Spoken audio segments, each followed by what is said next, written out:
এটা সময়ত কোনোবা ভয় খুৱাইছিলে বড়োবিলাকৰ লগত থাকিলে আপোনালোকে কষ্ট পাব, মাটি বাৰী নিদিব, খেদি দিব, বহুত কিবা কিবি ক'লে। কিন্তু আজি ৰাইজে সজাগ হৈছে, ৰাইজে বুজি পাইছে আমাক কোনো খেদিব নোৱাৰে। প্ৰথমতে হ'ল আমি ভাৰতীয় নাগৰিক, আমি প্ৰত্যেকজনে ভাৰতৰ নাগৰিক, এইটো বঙালী হওক, বড়ো হওক, অসমীয়া হওক, যোনে নহওক, আমি ভাৰতীয় নাগৰিক। দ্বিতীয়তে আমি অসমৰ বাসিন্দা, আমি অসমতে বসবাস কৰো। আৰু তৃতীয়তে আমি অসমৰ বাসিন্দাৰ লগে লগে বিটিচি বিটিআৰৰ আমি বাসিন্দা। গতিকে আমাক কোনো ভাৰতৰ সংবিধানে দিয়া অধিকাৰ আমাৰ পৰা কোনো কাঢ়ি লৈ যাব নোৱাৰে। এইটো আপোনালোকে নাভাবিব, কোনো কাঢ়ি লৈ যাব নোৱাৰে। কোনোবা ভোট ল'বৰ কাৰণে ভয় খুৱাইছে, আপোনালোকৰ মাটি বাৰী বড়োবিলাকে কাঢ়ি ল'ব, খেদি দিব। আমি ভাৰতৰে নাগৰিক হয়, মই যদি আপোনাক খেদিব পাৰো, আপুনিও মোক খেদিব পাৰিব। ইয়াত কোনো খেদাখেদি কৰিব নোৱাৰে। গতিকে আজি এই যে মানুহবিলাক যে ভয় দেখুৱাইছে ভোট ল'ব কাৰণে, এইটো আপোনালোকে বিশ্বাস নকৰিব। আমাক নিৰাপত্তা লাগিব, ভূমিৰ নিৰাপত্তা। আৰু 17 বছৰে বিপিএফ চৰকাৰে আমাৰ ভূমিৰ নিৰাপত্তা দিব নোৱাৰিলে, ভূমিৰ অধিকাৰ দিব নোৱাৰিলে। এইকাৰণে আমি কৈছো ইউপিপিএলৰ চৰকাৰ আহিলে যিমান আমাৰ জাতি জনগোষ্ঠী আছে সকলো নিৰাপত্তাৰে থাকিব পাৰে। যোনে যেনেকুৱা অধিকাৰ লাগে সেই অধিকাৰবিলাক দি পেলাই সকলো নিৰাপদে থকাৰ এটা ব্যৱস্থা কৰিব লাগিব। আমাক অধিকাৰ লাগিব ভূমি, ৰাজনৈতিক অধিকাৰ, সামাজিক অধিকাৰ, অৰ্থনৈতিক অধিকাৰ, ভাষাৰ অধিকাৰ, নিজৰ নিজৰ মাতৃভাষা লৈ পেলাই জীয়াই থাকিব পৰা অধিকাৰটো আমি চবকে দিব লাগিব। তো সেইকাৰণে আজি ভুৱা কথাবিলাক আপোনালোকে শুনিব নালাগে। আমাক পৰিৱৰ্তন লাগে, আমাক স্কুল কলেজ ইউনিভাৰ্চিটি লাগে। চুক্তিখন হৈ যোৱাৰ পিছত এতিয়া কেন্দ্ৰীয় চৰকাৰৰ পৰা আমাৰ তাত ডাইৰেক্ট পইচা আহিব। সেই পইচাবিলাক আমি ৰাইজৰ কাৰণে কাম কৰিব পাৰিম, উন্নয়নৰ কাৰণে কাম কৰিব পাৰিম। আজি ইয়াত চুক্তি হোৱাৰ পিছত ওদালগুৰিত 2খনকৈ ইউনিভাৰ্চিটি আহিল, ইয়াত NIT হ'ব, চাই চেণ্টাৰ হ'ব, স্পৰ্টছ অথৰিটি অফ ইণ্ডিয়া। আমাৰ ল'ৰা ছোৱালী ইয়াত খেলিব পাৰিব, ইয়াত উচ্চ শিক্ষা ল'ব পাৰিব। আজি ইমান মন্ত্ৰী আছিল, কিবা আছিল, ইমান বছৰে কিয় নকৰিলে?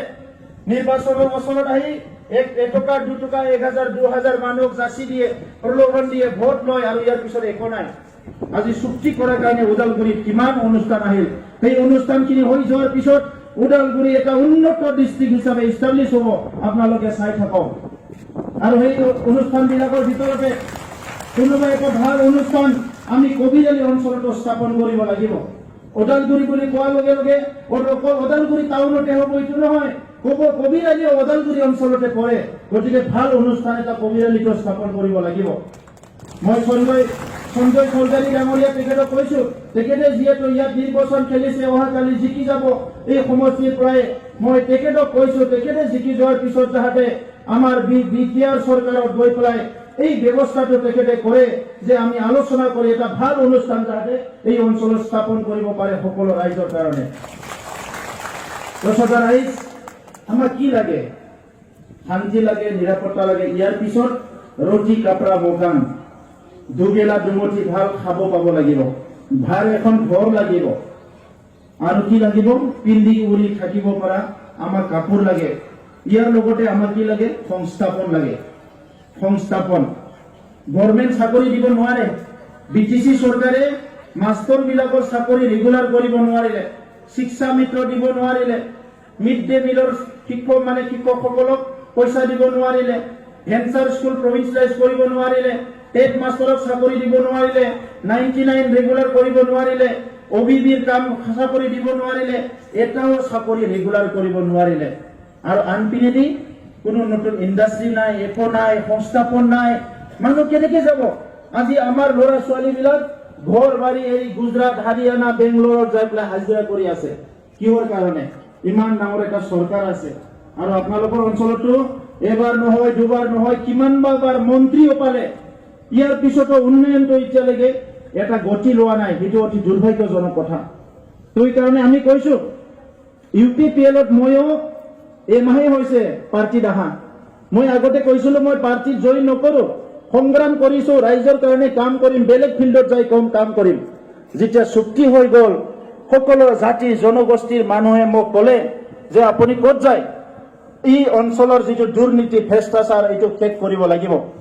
আগৰ নিচিনা যেটা আমাৰ অধিকাৰৰ সংগ্ৰাম আছিল, এতিয়াৰ সংগ্ৰাম দুৰ্নীতি ভ্ৰষ্টাচাৰ বন্ধ কৰি সাধাৰণ ৰাইজে দুখীয়া ৰাইজে কিবা এটা পাব পৰা ভাল চৰকাৰ আনিব লাগে সেইটো হ'ল আমাৰ এতিয়াৰ সংগ্ৰাম আৰু সেইকাৰণে আমি এতিয়া মই যেতিয়া ৰাজনীতিত সোমালো মই ভাবিলো যে আজি হাগ্ৰামা মহিলাৰ ইয়াৰ প্ৰমোদ বৰত একে নেকি হাগ্ৰামাৰ নিচিনাই ময়ো কাম কৰিম নেকি না মই বেলেগ কৰিম মই বেলেগ যদি মই কি বেলেগ কৰিম মই ৰাজনীতিত জইন কৰাৰ পিছতে গোটেই আঁচনিবিলাক পঢ়িলো ভাৰত চৰকাৰৰ ভাল ভাল আঁচনি আছে অসম চৰকাৰৰ বিৰাট ভাল ভাল স্কিমছ আছে প্ৰজেক্ট আছে এই স্কিম প্ৰজেক্ট বিলাক যদি আমাৰ অঞ্চলত ভালকে ইমপ্লিমেণ্ট হয় আমাৰ ৰাইজ সকলো আগবাঢ়ি যাব উন্নত হ'ব বহুত আগুৱাই যাব পাৰিব আজি বড়ো অসমীয়া বঙালী বিহাৰী যিমান জনগোষ্ঠী আছে মাইনৰিটি একত্ৰিত হৈ পেলাই আমি আগবাঢ়ি যাব লাগিব ইয়াৰ ভেদাভেদ সৃষ্টি কৰিব নোৱাৰে 17 বছৰৰ বিপিএফ চৰকাৰে এটা জনগোষ্ঠীৰ এজন মানুহ মহাজন কৰিলে কিন্তু জাতিটোক একো নিদিলে সেইটোহে আমাৰ দুখ আজি কোনো এটা জনগোষ্ঠী কোনো এটা জাতি বিপিএফক লৈ পেলাই সন্তুষ্ট নহয় ইয়াৰ মূল কাৰণটো হ'ল বিপিএফে এটা ভুল নীতি লৈ পেলাই কাম কৰি আছে সেইকাৰণে আজি মানুহে সন্তুষ্ট হ'ব পৰা নাই সেইকাৰণে যোৱা যিখিনি মিটিং হ'ল সেই মিটিঙত মই ৰাইজক সুধিছো যে ৰাস্তা ঘাটটো ভালকে বনোৱা নাই এটা দুটা মেজৰ ৰাস্তাটো এটা দুটা হৈছে কিন্তু গাঁৱত গ'লে ৰাস্তা নাই খোৱা পানীৰ ব্যৱস্থা ভাল নাই কাৰেণ্ট বহুত জাগাত নাই বহুত জাগাত আছে আৰু ইয়াৰ লগতে ভাৰত চৰকাৰে কৈছে প্ৰত্যেকজন মানুহক যাৰ ঘৰ নাই ভাল ঘৰ এটা নাই তাক ঘৰ দিব লাগে আপোনালোকৰ অঞ্চলত ঘৰ পাইছেনে নাই আয়ুৰ ঘৰ পোৱা নাই প্ৰধানমন্ত্ৰীটো কৈছে চবকে ঘৰ দিব লাগে তো মানে ঘৰ কাকো দিয়া নাই জব কাৰ্ড কোনোবা পাইছে কোনোবা পোৱা নাই জব কাৰ্ড পোৱাবিলাক পইচা পাইছেনে নাই জব কাৰ্ড পোৱাবিলাকো পইচা পোৱা নাই টয়লেট পাইছেনে নাই ঘৰে ঘৰে টয়লেট বনাই দিব দিছে গেছ চিলিণ্ডাৰ পাইছেনে নাই গেছ চিলিণ্ডাৰ পোৱা নাই বহুতে পাইছে ৰেচন কাৰ্ড আছেনে নাই চবৰে হাতত ৰেচন কাৰ্ড এতিয়া চাওক ভাৰত চৰকাৰে কৈছে যে যিমান দুখীয়া মানুহ আছে সবকো এটলিষ্ট এখন ঘৰ বনাই দিয়ক আৰু যোৱাবাৰ ইলেকশ্যনত হাগ্ৰামা মহিলাৰ এই ডাঙৰীয়া কৈছিলে মই 1,30,000 কৰি দি পেলাই ঘৰ বনাই দিম বুলি ভোট ল'ব কাৰণে কিন্তু তেখেতে ঘৰটো বনাই নিদিলে এইটো ভাৰত চৰকাৰৰ আঁচনি গতিকে আমি চৰকাৰ বনালে 1 বছৰৰ ভিতৰত যেনেকৈ নহওক যি পলিচিয়ে নহওক কিয় সবে মানুহে যাহাতে এটা ঘৰ পাব পাৰে ইয়াৰ কাৰণে আমি কাম কৰিম সবে মানুহ ঘৰ পাব লাগিব আৰু জব কাৰ্ড সবে পাব লাগিব সেই জব কাৰ্ড এটা আইনৰ আধাৰত আহিছে এখন এটা আইন আছে ৰাইট টু ফুড বুলি পেলাই মানে খাদ্য খাওয়া খাদ্যৰ অধিকাৰ ৰাইট টু ফুড ইয়াৰ পৰা আহিছে এমপ্লয়মেন্ট গ্যাৰান্টি মানে সবে কাম পাব লাগিব আপুনি ভাত লাগে বুলি খুজি ফুৰিলেতো নহব গতিকে আপোনাক কাম দিব লাগিব এজন মানুহ জব কাৰ্ড দিয়াৰ পিছত 25 দিনৰ ভিতৰত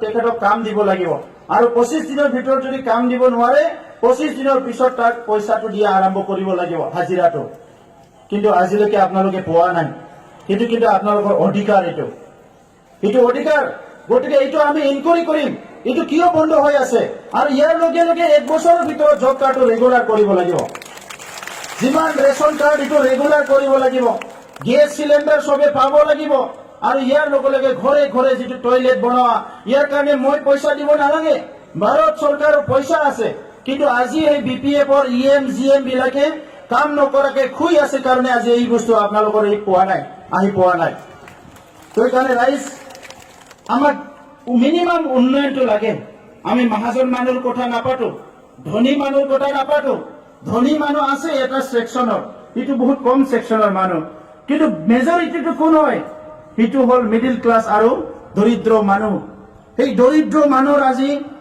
দিশহাৰা হৈ গৈছে পুৰুষবিলাক আজি খেতি কৰিব লাগে ওদালগুৰি জিলাত সবচে বেছি নিজৰা আছে এই ষ্ট্ৰীম বিলাক যে আছে পানী 12 মাহে বৈ থাকে ইয়াত সৰু সৰু এগ্ৰি ডাম বনাই দিলে 3-4 বাৰ খেতি কৰিব পাৰে মানুহে এইখিনি নকৰি নিদিয়ে এইটো আৰামছে কৰিব পাৰে ইয়াৰ লগে লগে খেতিয়ক যেতিয়া 3-4 বাৰ খেতি কৰিব নিশ্চয় আগবাঢ়ি আহিব আজি ওদালগুৰিত চাহ খেতি কৰিছে বহুতে কেতিয়াবা পইচা ভালকে পাইছে কেতিয়াবা পোৱা নাই বহুতে আজিকালি ওয়াটাৰ মিলত কৰিছে তৰমুজ কিবা কিবি খেতি আৰম্ভ কৰিছে মানুহে কৰি আছে ওদালগুৰি জিলাত। সেই মানুহখিনিক চৰকাৰে অলপ সহায় কৰিব লাগে, তেতিয়াহে আগবাঢ়ি যাব। সেইখিনি সহায় তেখেতসকলে কৰা নাই। 17 বছৰত এজনো খেতিয়কক তেখেতসকলে ভালকে ছাপৰ্ট নকৰিলে, এজনো মহিলাক ভালকে ছাপৰ্ট নকৰিলে। খালি ক'লে যে সেল্ফ হেল্প গ্ৰুপত ইলেকশ্যন আহিলে 5,000 10,000 টকা দিম, ভোট আমাক দিয়ক। আমি 5,000 10,000 নিদিওঁ, কিন্তু আমি 75,000 দিম এটা সেল্ফ হেল্প গ্ৰুপক। 75,000 আজি সেল্ফ হেল্প গ্ৰুপক 5,000 দি পেলাই 10-15 জনে ভাগাই লৈ বহি থাকিলে নহব। আমাক গোটেই বছৰটোত ইনকাম লাগে। ইনকাম কৰিব পৰা ৰাস্তা বহুত আছে। আমাৰ মহিলাসকল বোৱা কাটা সেইবিলাকতো জানে, খাদ্য বস্তু বনাব জানে, ফুড প্ৰচেছিং, আচাৰ বনাব জানে, কিবা বনাব জানে। ইয়াৰ বাহিৰে আৰু বহুত ৰাস্তা আছে। পাপৰ বনাব লাগে, ট্ৰেইনিং দিব লাগে অলপ অলপ।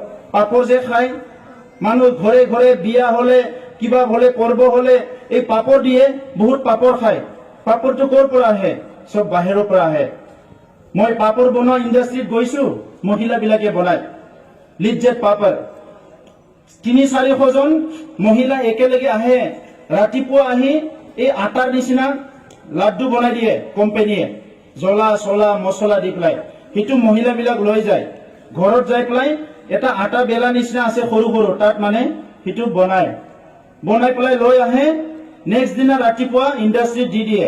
দিলে ইণ্ডাষ্ট্ৰীৰ মানুহে জুখি চাই কিমান কিলো, 2 কিলো, ঠিক আছে 500 টকা, 700 টকা বনোৱাৰ নামত দি দিলে, 200 টকা যি আছে দি দিলে। আৰু নেক্সট দিনা আৰু লৈ যায়, ঘৰতে বহি নিজৰ ল'ৰা ছোৱালীও চালে, ঘৰতো থাকিলে আৰু পাপৰো বনালে। পইচা কামালে মাহত 12,000 10,000। এজন মহিলা যদি 10,000 কামায় আৰু আমাক কি লাগে? আজি মহিলাসকলে ঘৰ চাই, পুৰুষবিলাকে পইচা কামালে আধা ৰাস্তাতে শেষ হৈ আহে বোলে। গতিকে মহিলাবিলাক আমি আগুৱাই লৈ যাব লাগিব। এইটো হ'ল পাপৰ বনোৱা।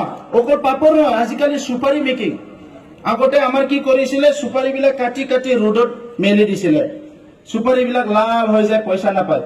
সেইকাৰণে কি কৰিছে, সাউথ ইণ্ডিয়াত ধুনীয়া ধুনীয়া মেচিন বনাইছে। মেচিনবিলাক 25,000 পায়, 30,000 পায়। এইকাৰণে মই কৈছো আপোনালোকক 75,000 টকা দিম। 75,000 টকা দিলে আপোনালোকে 3খন মেচিন পাব। মেচিনত কি কৰিব, আপুনি তামোল কিনি আনিব 100 কুইণ্টেল, আমি লোন দি দিম আপোনাক তামোল কিনাৰ কাৰণে। তামোলটো আনি পেলাই আপুনি মেচিনত সোমাই দিলে, তামোলটো আপুনি হাতেৰে আৰু চেলাব নালাগে, কটাৰী লয়, মেচিনে চব তামোল চেলাই দিব। এফালেদি চেলাই, ইফালে বাকলি ওলাব, ইফালে তামোল ওলাব। এই তামোলটো যে ওলালে, আপুনি তামোলটো লৈ এটা মেচিনত সোমাই দিলে, তাত আপুনি মেচিনত খালি ঠিক কৰি দিব লাগে কিমান ডিগ্ৰীৰ গৰম লাগে। মেচিনে লগে লগে তামোলখিনি গৰম কৰি দিলে, 10 কিলো 20 কিলো গৰম কৰিলে। তেতিয়া কি হয়, কালাৰটো লাল নহয়, ধুনীয়া চাফা হৈ থাকে। আপুনি গৰম কৰিলে, গৰম কৰি পেলাই তামোলখিনি ওলাই লৈ গ'ল, ওলাই লৈ পেলাই আৰু এটা মেচিনত সোমাই দিলে। মেচিনত সোমাই দিলে, মেচিনটোৰ তাতে ভেৰাইটিজ সাইজ বনাই দিল। কোনোবা টুকুৰা টুকুৰা, এই আজিকালি খাই না ঘোঁৰাবিলাক এনেকুৱা কৰি দিয়ে, গুটকা আৰু স্লাইচ। মই তামোল নাখাওঁ কাৰণে পাহৰি গৈছো, এইটো স্লাইচ বনাই পাতলা পাতলা পাণৰ কাৰণে। এইবিলাক তামোল, এটা তামোলটো যদি আপুনি কাটি বিক্ৰী কৰে 9 টকা 10 টকা পায়। যেতিয়া আপুনি তামোলটো প্ৰচেছ কৰিব, এই তামোলৰ দাম 12 টকা হয়। এটা তামোলৰ দাম কি 15 টকা হয় স্লাইচ বনালে। এইটো আপুনি কৰিলে মহিলাবিলাকৰ কাৰণে বহুত ভাল। ওলালে পেকেট বনালে চিল মাৰিলে পঠাই দিলে, কিনি দিলে মাৰ্কেটত। ইয়াত 10-15-20 জন মহিলা এটা জাগাত কৰি থাকিব পাৰে। ঘৰো চালে, 3 ঘণ্টা 4 ঘণ্টা কামো কৰিলে, পইচাও পালে। এইবিলাক কাম আমাৰ BTC চৰকাৰে কৰিব লাগিছিলে, এটাও কৰা নাই। নেপালত কি হৈ আছে, নেপালৰ মহিলা, শিলিগুৰি মহিলা, আজি শিলিগুৰিৰ পৰা বহুত বস্তু আহে নহয় আমাৰ তাত, ছাতা আহে, মোনা আহে, বেগ আহে। শিলিগুৰি ফুলাবাৰী কিবা কিবি জাগা খুলিছে আপোনালোকে, তাত কি কৰে, হাজাৰ হাজাৰ আমাৰ নেপালী মহিলা বহি থাকে এটা জাগাত। বহি থাকে মানে এটা জাগাত ইহঁতে গুচি আহে ঘৰৰ পৰা, আহি পেলাই ছাতি বনাই, ছাতি আমব্ৰেলা। আমি বিৰাট লৈ ভাল পাওঁ, লাল বগা কলা ছাতি। এইটো তেখেতসকলে বনাই। চাইনাৰ পৰা আহে কাপোৰবিলাক, খাটিবিলাক বাহিৰৰ পৰা আহে। মহিলাবিলাকৰ কাম কি, খাটিটো আহি গ'ল, কাপোৰটো আহি গ'ল, কাপোৰটো কাটি পেলাই চিলাই পেলাই ছাতি বনাব লাগে। ছাতা বনাই থাকে। এই ছাতি বনালে কি হ'ব, এদিনত যদি আপুনি 10টা ছটা বনালে 100 টকা কৰি যদি এটা ছাতাত হয় 1000 টকা পালে, 20টা ছটা বনালে 2000 টকা পালে। যিমান ছটা বনাই আপুনি পইচা পাব। আৰু নহয় আপুনি 50 টকা কৰি হ'লেও আপুনি 500 টকা পালে আজি এনেকুৱা মানে ৰাস্তা আছে পুতলা বনাই এই ভাল ভাল পুতলা দোকানবিলাকত পাইছে কিন্তু কোনে বনায় মহিলাসকলে বনায় বহুত পইচা পায় এইবিলাকত আৰু আজিকালি কি হৈছে আমাৰ বাঁহ আছে এই বাঁহবিলাক এনে পৰি আছে ধূপকাঠি বনাব পাৰে ঝাৰু বনাব পাৰে ঝাৰুটোতো অল ইণ্ডিয়াত চবতো লাগে ঝাৰু বাহিৰতো যায় এতিয়া ঝাৰু ফৰেন কাণ্ট্ৰি ধূপকাঠি বনাই বাঁহৰ আগৰ নিচিনা কাঠি নহয় মেচিন পায় 40,000 মেচিন 45,000 মেচিন গাঁৱত আমাৰ মহিলা সেল্ফ হেল্প গ্ৰুপে মহিলা মই পুৰুষক অলপ সময় বাদ দিছো দে বেয়া নাপাব পুৰুষবিলাকৰ পইচাটো হাতত নাথাকে মানে আধা খৰচ হয় ৰাস্তাত গতিকে এই বাঁহটো যে পুৰুষবিলাকে কাটি লৈ আহিল বাঁহটো টুকুৰা টুকুৰা বনালে কিমান লাগে টুকুৰা আপুনি বনাব লাগে মেচিনে বনায় মেচিনত বাঁহটো যেতিয়া আপুনি দিব মেচিনে টুকুৰা টুকুৰা কৰে আৰু মেচিনে খাটি বনায় আজিকালি 40-50,000 টকা লৈ মেচিনৰ দাম এইটো মেচিনে খাটি বনায়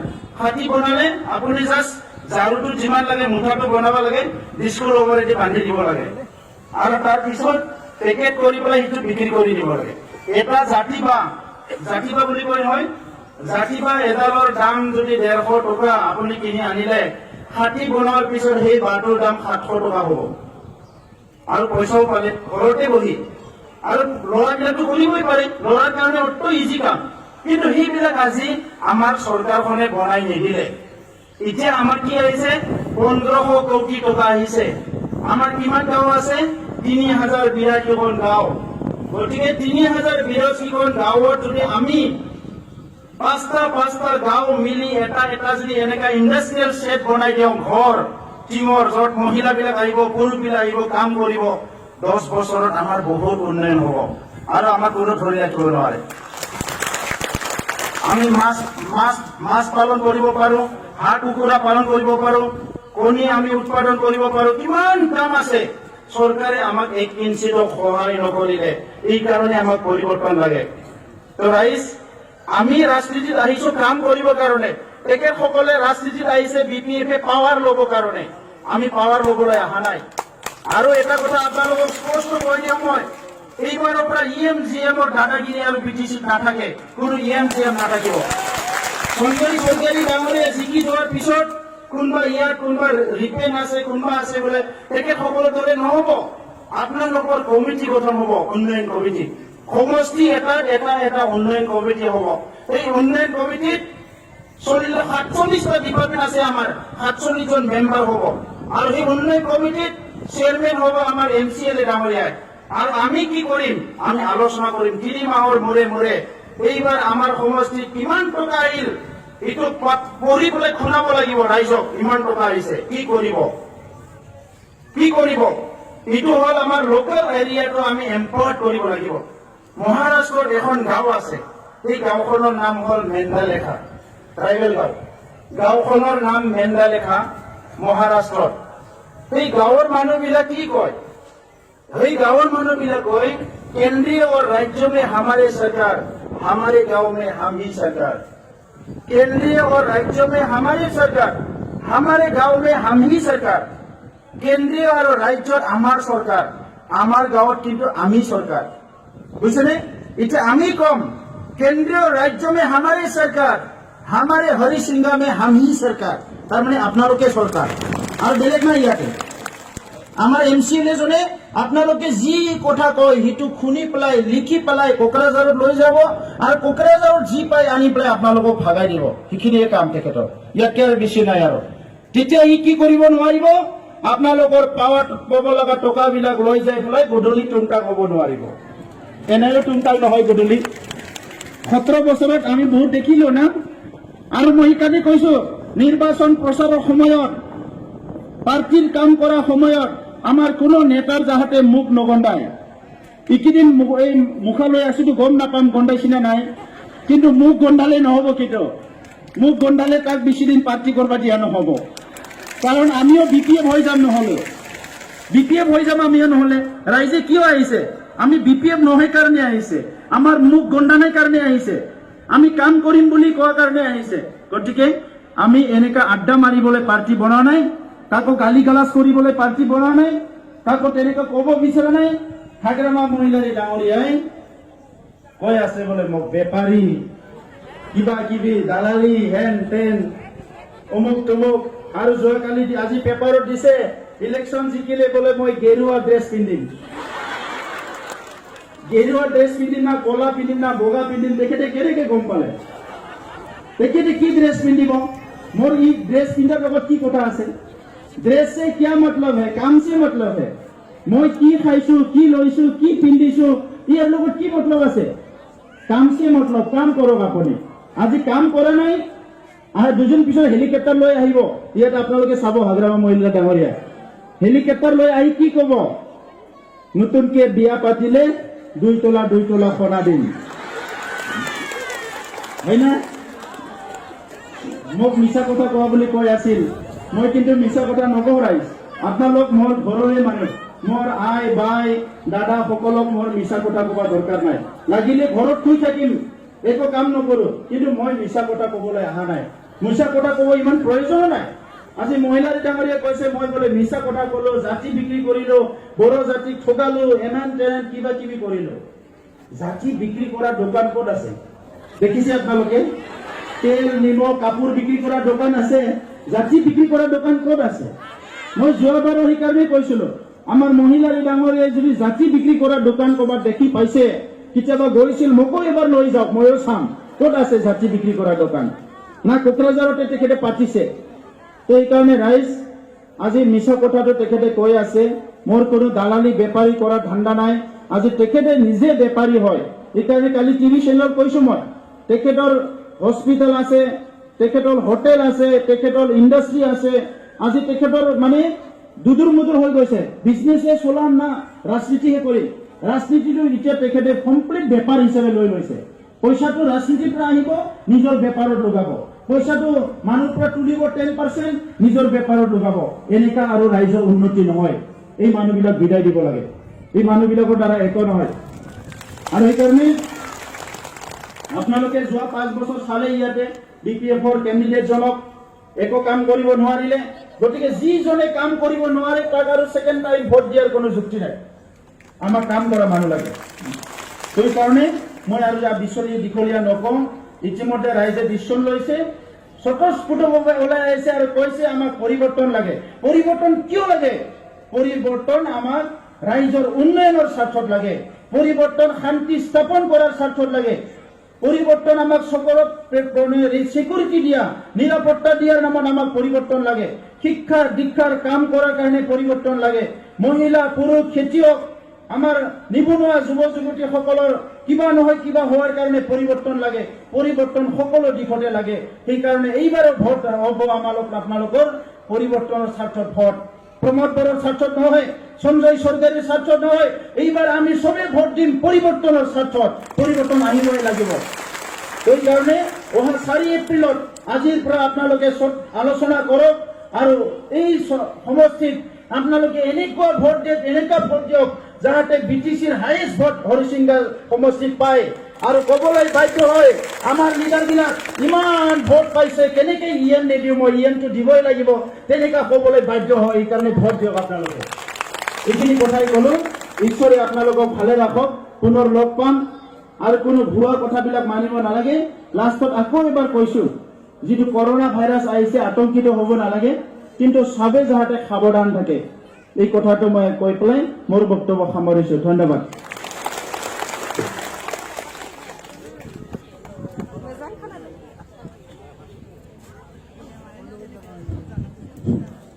ধন্যবাদ থাকিল আমাৰ ছাৰলৈ।